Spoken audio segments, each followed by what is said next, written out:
নিয়োগ জালিয়াতির অভিযোগে অভিযান চালিয়েছে দুর্নীতি দমন কমিশন দুদক। গতকাল 18 জানুয়ারি রবিবার দুপুরে রংপুর জেলার দুর্নীতি দমন কমিশন দুদকের উপপরিচালক শাওন মিয়ার নেতৃত্বে একটি দল ক্যাম্পাসে অভিযান চালিয়ে নিয়োগ সংক্রান্ত অনিয়ম ও জাল সনদের অভিযোগ যাচাই করে।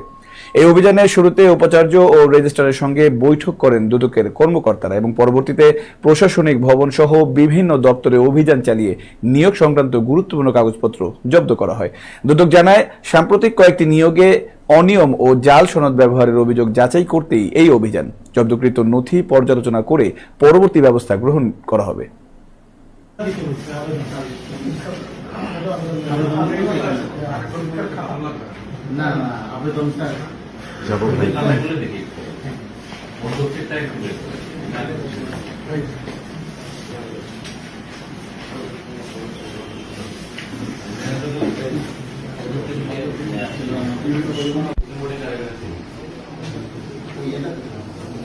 ফাইটে